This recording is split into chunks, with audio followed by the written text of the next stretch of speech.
You're listening to The Practicing Law Librarian. This limited series is part of PLI's Ever Current podcast, where we bring you insights and updates from legal thought leaders. Find additional episodes at pli.edu or wherever you get your podcasts.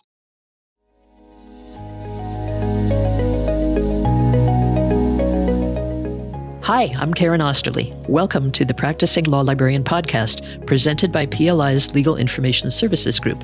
This podcast brings you conversations with and for the law librarian community. As a practicing law librarian myself, I've been working in legal information services for 34 years, currently with PLI's Library Relations Group. And with me today is Olivia Smith-Schlinck.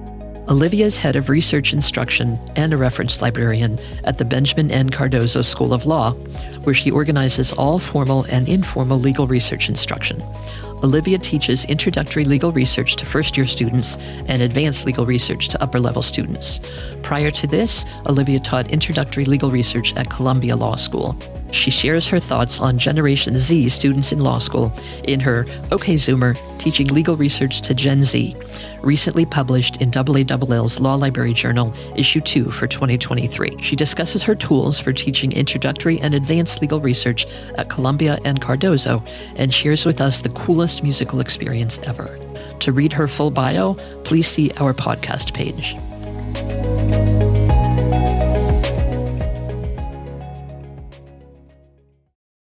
Welcome, Olivia. It's nice to meet you. Yeah, it's nice to meet you, Karen. Thanks for having me. Olivia and I have never met, but she is in contact and friends, and they had an academic relationship with my colleague, Mary McLeod. And when Mary learned about this podcast, she spoke to Olivia about it, and she assented, and here we are. So we're delighted to have you on this podcast. Thank you very much. I'm excited to be here. Very cool. So let me ask you, if I could, about your work. I love that you have the Cardozo sweatshirt on. It won't show in the podcast, but I love that you have that on. Can you talk about your work and your background and how you got to your current role? Yeah, absolutely. So I am the head of research instruction at Cardozo in the law library. So like you said, I do the coordinating and a lot of the teaching of any legal research that happens at the law school. I've been at Cardozo for about 3 years. I actually started as a part-time temporary reference librarian in January of 2020. While I was still a law student and actually also a library student, I did a kind of crazy thing in that I got my library and law degrees at the same time. I wouldn't necessarily recommend that other folks do that, but I survived. And I was working at Cardozo part-time when the pandemic hit, actually. So I was doing all of those things at the same time. Once I graduated, I transitioned to a full-time role at Cardozo, and I've been there ever since. Wonderful, wonderful. And did you always want to be a law librarian? How did that interest begin or develop? So I had always wanted to be a lawyer, I thought. I was one of those people who, as a child, was very argumentative. And I know when parents have argumentative children, they sometimes handle that by saying, you should be a lawyer. You'd be a great lawyer. And I was interested in the law, and I just went from there. So I entered college with the goal of going to law school after. I went to Manhattan College. I got a sociology degree. I took a lot of philosophy classes. And I went straight into law school as soon as I graduated college. And I went through my first year of law school. I loved my legal research class. CUNY Law is one of the law schools that has a required designated legal research class for their 1Ls. I know other law schools do it slightly differently. It's embedded in legal writing, for example. But I loved the class. I loved my professor. And when I started my internship this summer after my first year of law school, I quickly realized that I actually did not want to be a lawyer. I was doing a lot of research there, and I loved my internship. It was with Legal Momentum, which used to be the now Women's Legal Defense Fund. And I was doing a lot of research, but I happened to be doing a lot of legal adjacent research. I was researching social science information about the tipped minimum wage for like service workers, which is something I worked on a lot actually as an undergrad. And I just realized I didn't want to be a lawyer, but I also didn't particularly want to drop out of law school. So I was trying to figure out what I could do with all of this. I started connecting with the law librarians at CUNY Law who encouraged me to think about becoming a law librarian. And then I did. Excellent. Excellent. I'm intrigued that your undergrad is in sociology because you knew you were going to law school. So you had pretty much free reign on what you wanted to focus on undergrad. I came to it a little bit later. My bachelor's is in philosophy. Okay. Because I knew I was going to grad school and I could study philosophy and loved it. And actually ended up going to business school and then 25 years later going to library school. I didn't go to law school after all. Wow. But it's interesting. So we have all this parallel background. For sure. I took so many philosophy classes in undergrad because I loved it that I wound up getting a philosophy minor. It might have been an ethics minor. And if I had thought about it a little bit earlier, I would have had a double major in philosophy, but I didn't want to. There was a couple philosophy classes that I did not want to take. So I said, whatever, we'll do it this way. Pretty cool, though. I want to mention an article that you wrote. It's called OK Zoomer, Teaching Legal Research to Gen Z.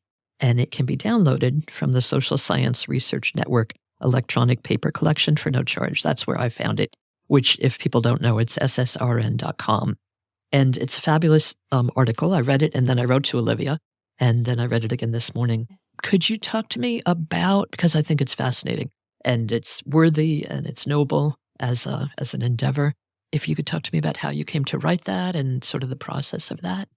Yeah, absolutely. So the paper, as you said, it's on SSRN. It will be published in the Law Library Journal, the next volume. So sometime during 2023, it will appear formally there as well.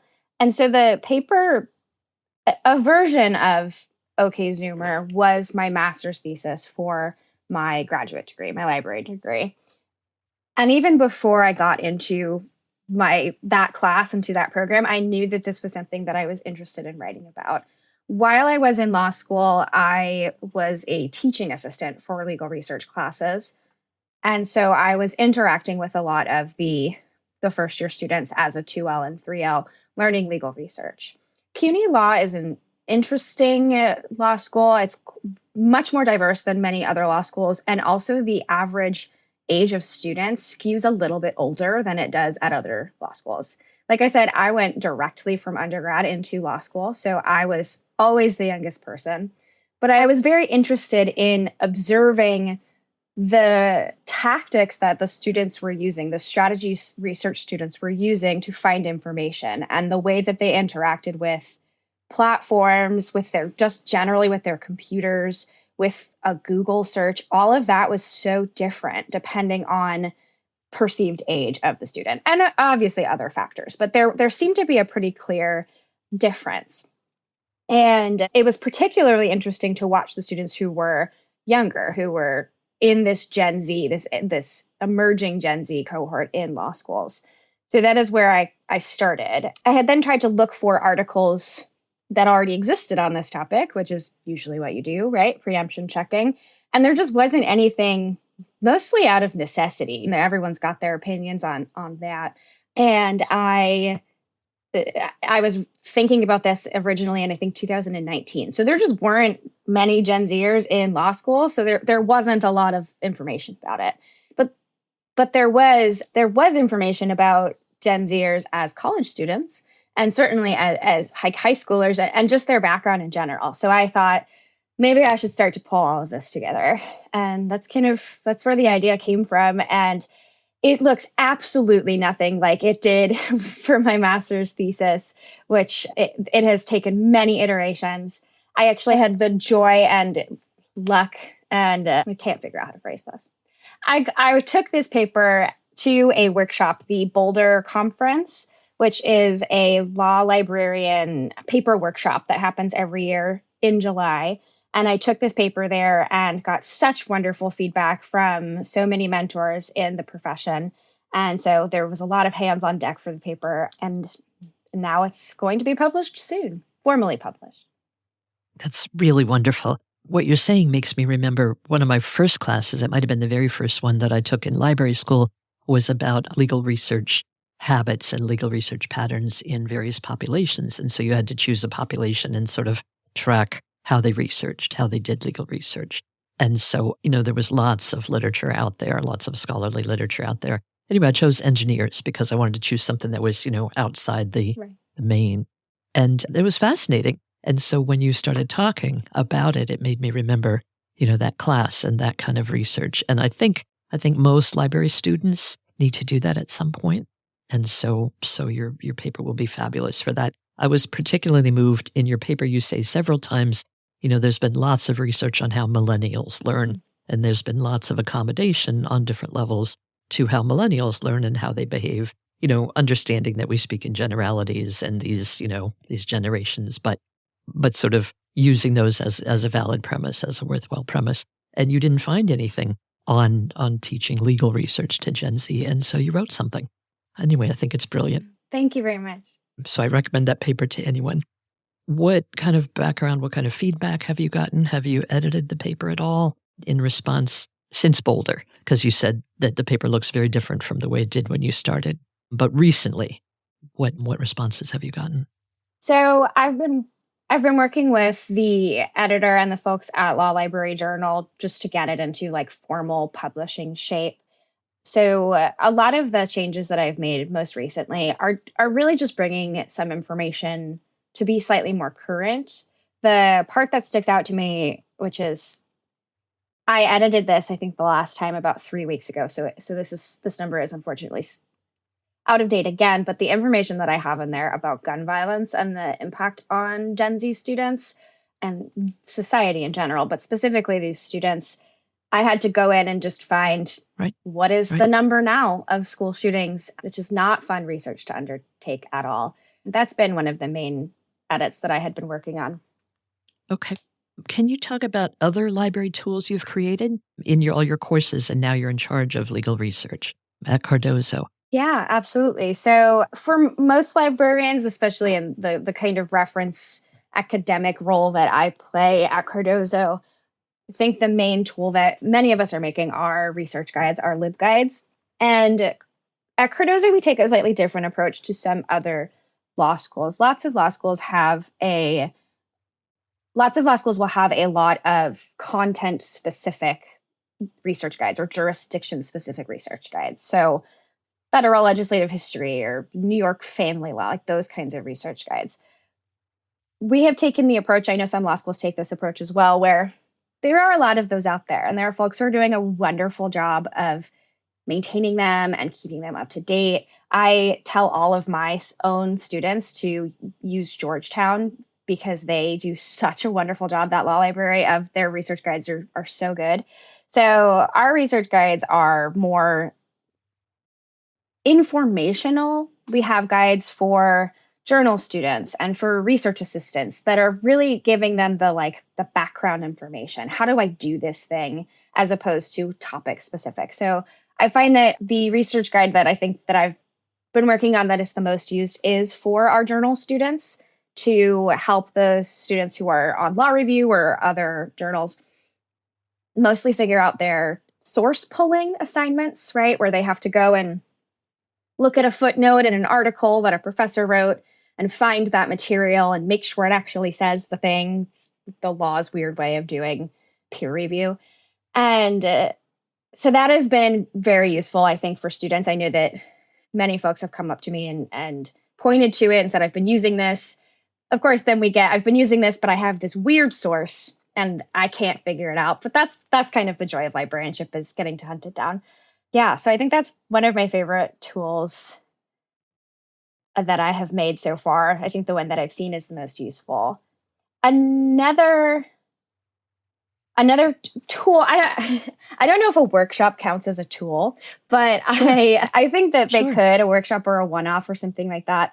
And this past semester, I put together a workshop on formatting legal documents, specifically for our first-year students, because that's not instruction that they had been receiving in their other courses to date.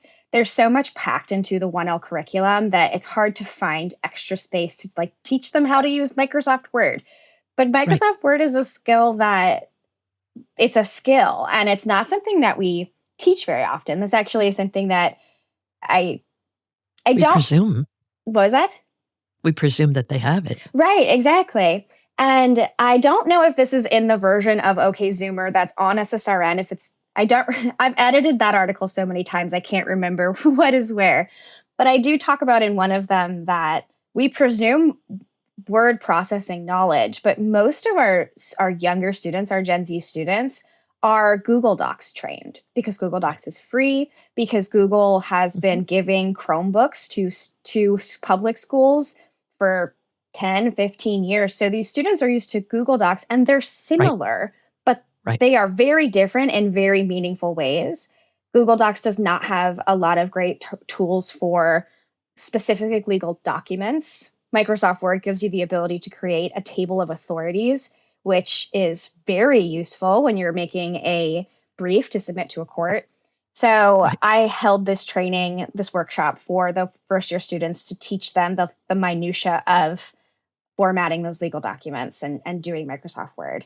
And they were very popular. The students were thanking me. They were coming to me with questions of like, I swear I did what you told me to do and it's not working. And then you get to sit down for a couple minutes and be like, okay, did you click all of these buttons? Because it's tedious. And I always tell them that I think I even joked, like, I'm sorry that I have to show you how to do this, but you need to know it. Like, I don't want to teach this to you either.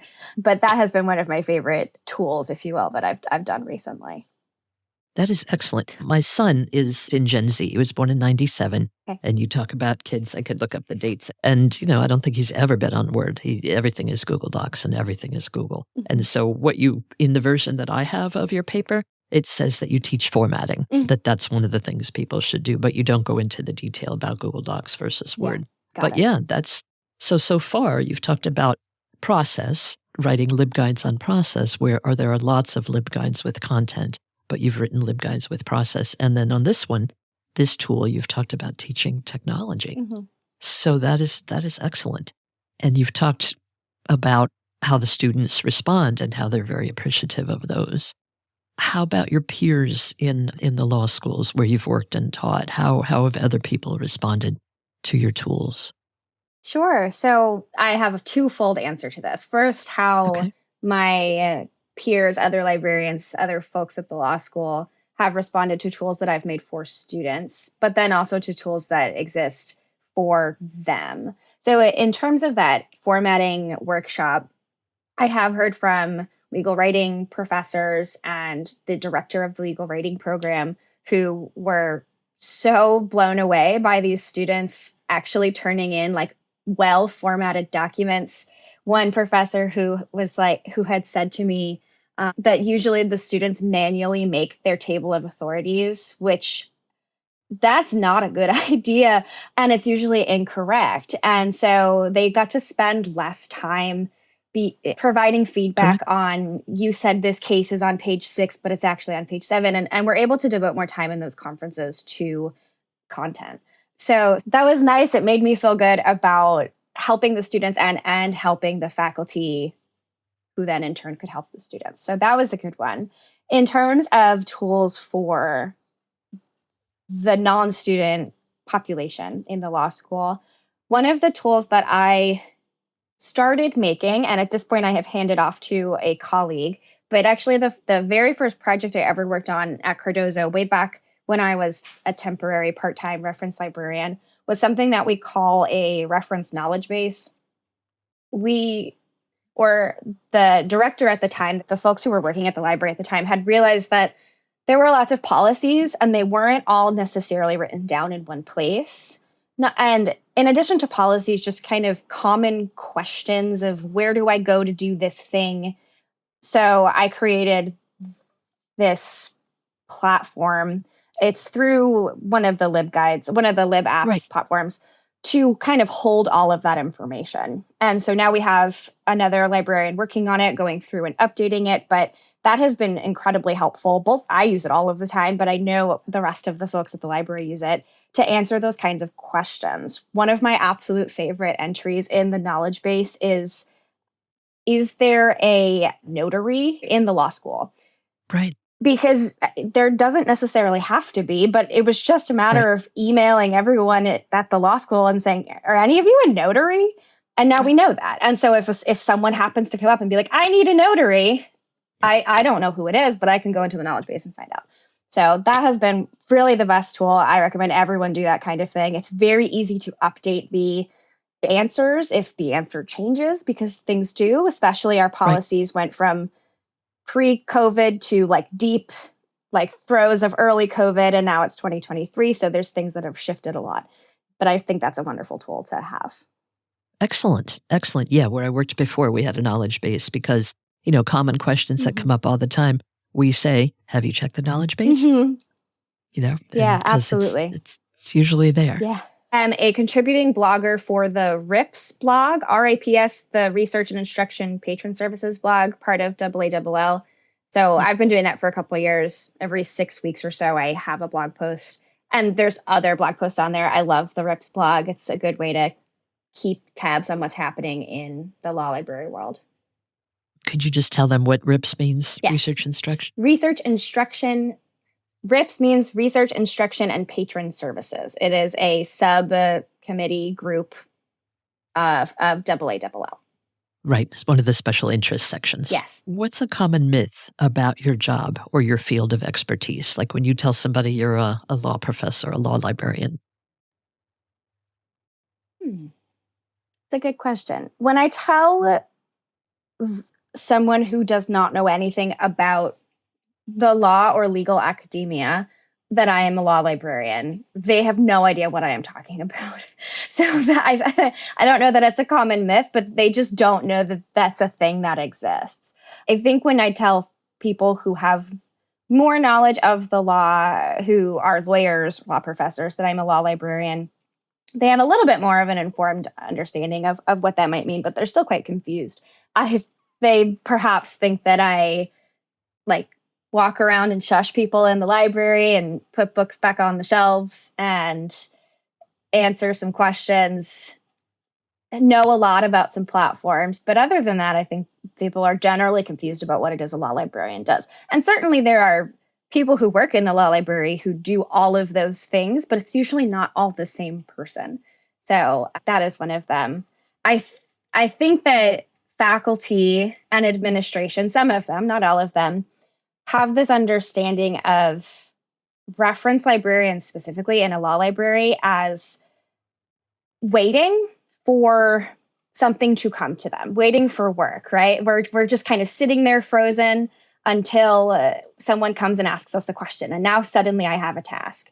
When in reality, I love answering questions, but they almost always are interrupting something that I am already doing because I have lots of other tasks. So I think that's another common myth is until you ask me a question, I'm just frozen and waiting. Just in stasis. I think that's a good thing to talk about. That's a good thing to let people know about. We're doing a zillion other things. Right. And we're happy to fit in your question, but that's not our only task. Right. But it's not our only job. Perhaps 20% of my work. Yeah. Right. What's the most important lesson that you've learned during your career? So far, I think that I have learned, this is going to sound contradictory, and it is, to say yes to things and also say no to things. Opportunities, in my experience, opportunities come up a lot for various projects and tasks, be it like within the library itself, someone saying, hey, I know you're a reference librarian, you're working on this, but do you want to dip your feet into the circulation side of things? In the law school, perhaps, I was asked to join a university committee on education technology, which is adjacent to my work, but not entirely my work. In professional organizations, folks asking you to join committees and that kind of stuff. And saying yes to those things can be wonderful because there's a lot that goes into law librarianship. And my experience is very limited to just academic law librarianship, but there's other fields of it too. And so there's a lot to know, and you're not going to find out about that stuff unless you say yes. But then when you say yes to things, suddenly you're like me, and you're very, very busy, and it can be hard to get your arms around it. So I think say yes to things, but perhaps have some sort of plan in mind. You have especially in the beginning of your career, you have a long career ahead of you. You don't have to do all of it in the first 1, 2, 3, 4, 5 years. You can take your time. You'll get through all of it. So say yes, but also say no. I like that. I like that.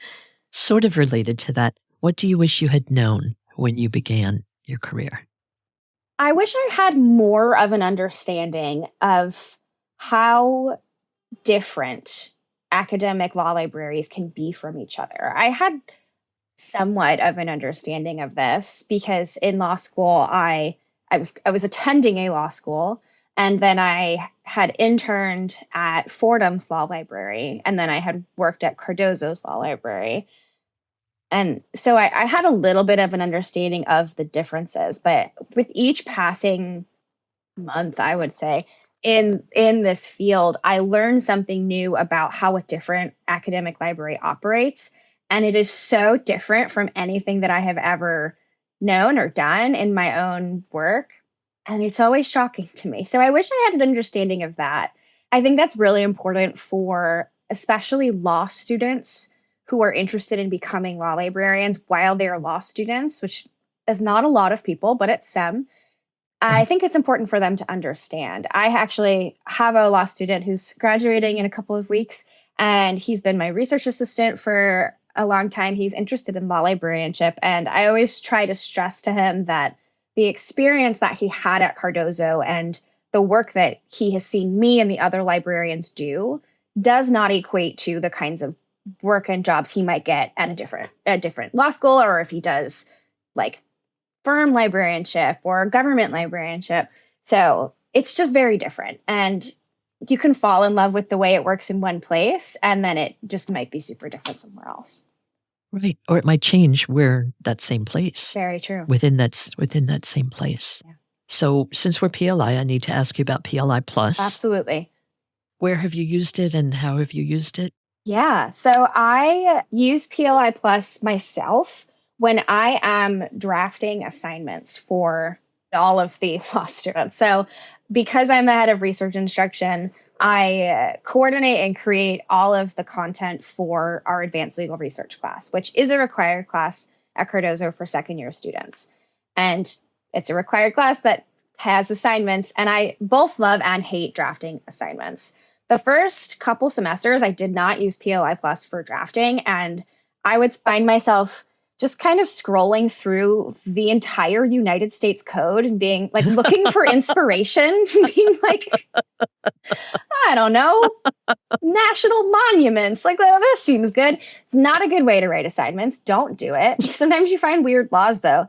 So eventually I figured out there's a better way to do it. And consulting various secondary sources is great. But I like the PLI ones. I think that they really help me quickly as relative, but quickly like get a fact pattern and a body of law under my belt to decide to test the students on.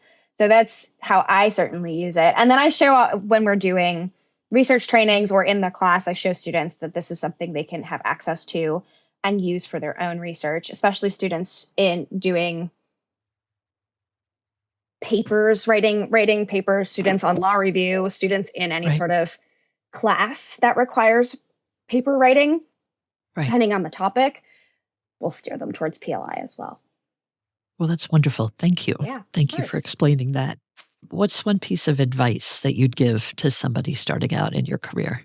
Or more than one, if that's easier. A follow-up question.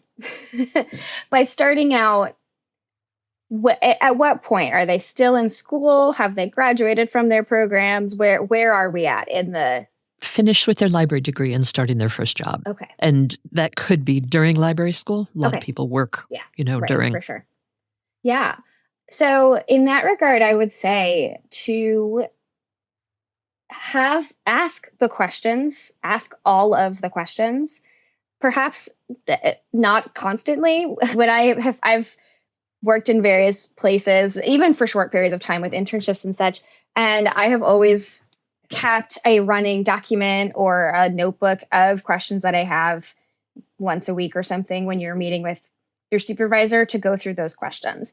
I find that it can be easy to do. I think that the hardest part of working in libraries, especially starting a new job, starting out in general, is the things you don't learn in library school, right? I'm a better reference librarian now than I was when I graduated, but I specifically took a class on reference librarianship as a library student. And I had specifically taken legal research classes and that kind of stuff. So those like big parts of my job were things that I was already familiar with and somewhat comfortable with.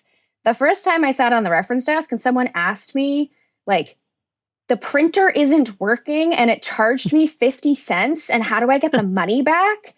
I was like, I don't know. So I think figuring out that minutia can be really tricky. So those are the kinds of questions that I always wind up having, and ask the folks who are helping you in your early stages of your job, especially if, to go back to the knowledge base, part of the cool thing about building that knowledge base and memorializing policies and answers is sometimes there is no policy. Sometimes you'll get a different answer from 5 different people. And sometimes you read the policy and you ask yourself, that seems weird. Why is it like that? And if you're in a position where the other people you work with are open to that kind of response, I would raise that. I think that's important. It's fresh eyes on a set of policies or a set of rules, and saying, hey, I know that this rule is this way. Is there a reason? I think this other way might work better. We should take a second look at it. Can be really valuable and a really good way to make an impact early in your career. Thank you. Yeah. Thank you. Yeah, we talk a lot in our group about fresh eyes on something. Somebody just beginning or somebody just moving over to help with a project. A new look, a new perspective. Absolutely. So that's very cool. What's one lesson your job has taught you that you think everyone should learn at some point in their life? And again, it could be more than one.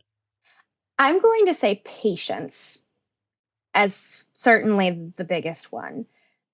And I think that I've learned this the most in terms of teaching, in student interactions. I think that the more expertise that you have in an area and then you try to teach it, it can kind of work against you, right? Because it's so second nature to you to do this thing. You can do it quickly. And then you try to show someone how to do it and they're not used to it. So it just takes more time. So in interactions, let's say at the reference desk, and a first-year student comes and says, I'm trying to find a case that says this thing. Just like reminding myself to pause and slow down, especially if it's October. They've been in law school for 6 weeks. They have very little understanding of what's happening, which is normal. And being patient in waiting for those light bulbs to go off is super important.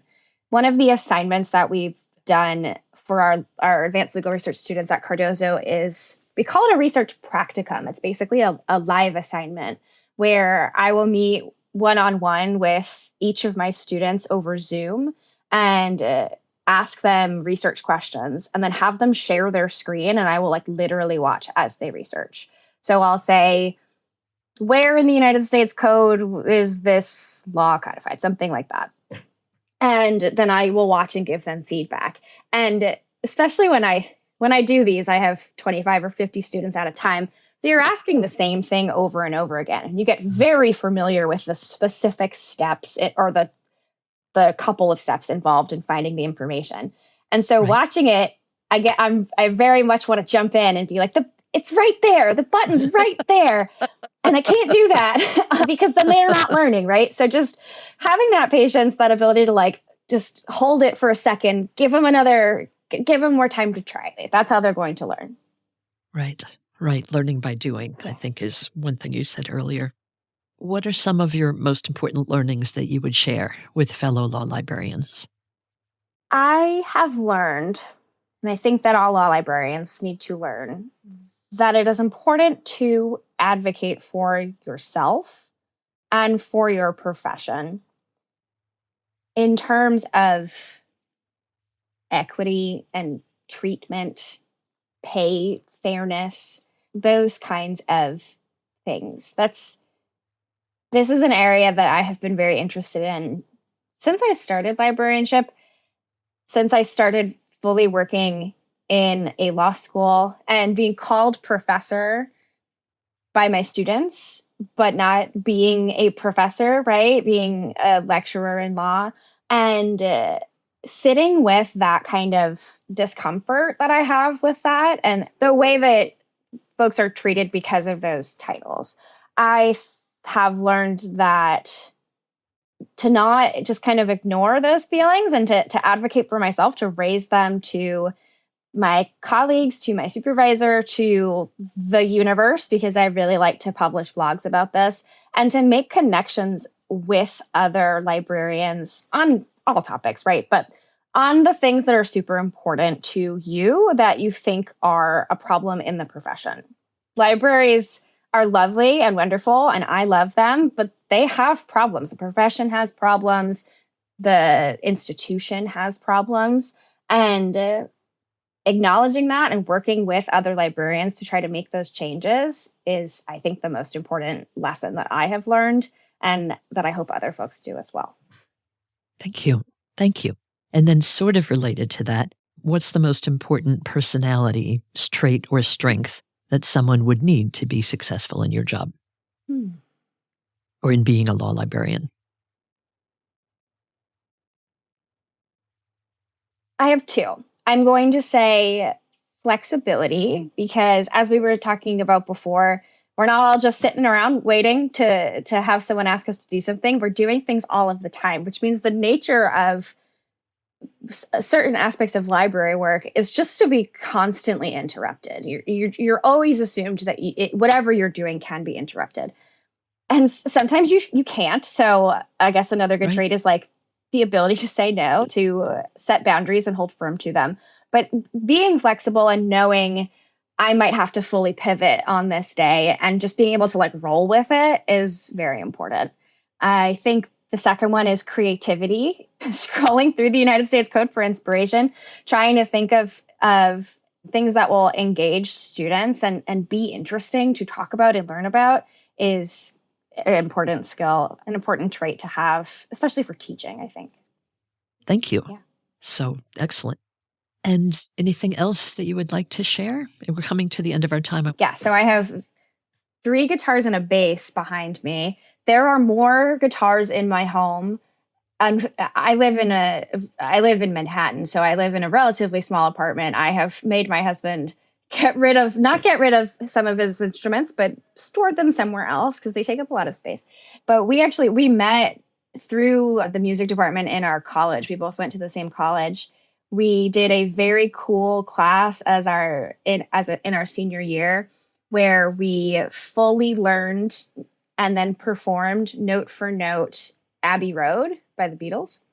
Wow. And it was like a band that had been created for this class. And it was probably the coolest thing I have ever done and ever will do. So I sing, I play the flute, I play electronic instruments and such like that. But it was the coolest thing I've ever done. And I now know every single note and word and everything about that album. I can't listen to it without being annoying and just doing it over again. Luckily, it's short. It's only like 45 minutes, so it's over with pretty quick.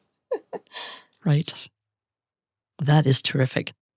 Well, I just want to say thank you again. Thank you for the time you've spent with us. Thank you for, your fandom of PLI. And what are you reading these days? What would you recommend? Sure. So I have been reading for fun, which is something that I used to do a lot and then got very busy. And I'm trying to do more.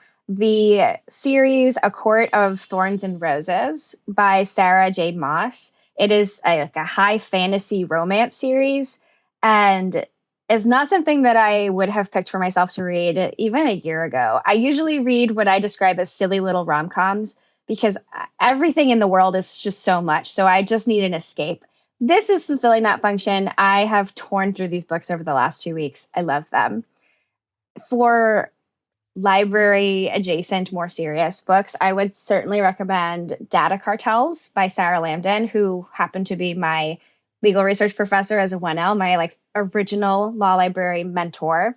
It's a book about the companies, including some legal research platforms, that mine and sell data in the unregulated data market.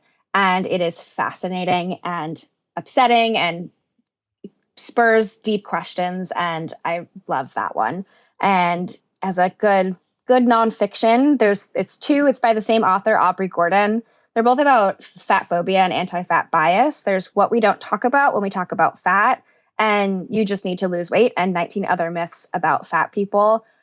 Aubrey Gordon is the co-host of a podcast called Maintenance Phase, and that podcast itself has done a lot for me, even in my professional life, about understanding how information can be warped and how the kinds of information that are presented to the public, especially scientific information, is just usually misrepresented, how methodologies can be twisted to suit the needs of whatever the thesis happens to be.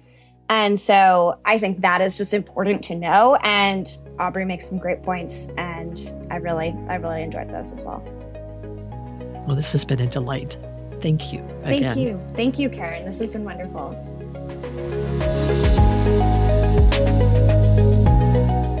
Thanks for listening to The Practicing Law Librarian, part of PLI's Ever Current podcast. Be sure to subscribe and listen to our latest episodes wherever you listen to podcasts. And to learn more about the Practicing Law Institute, please visit pli.edu.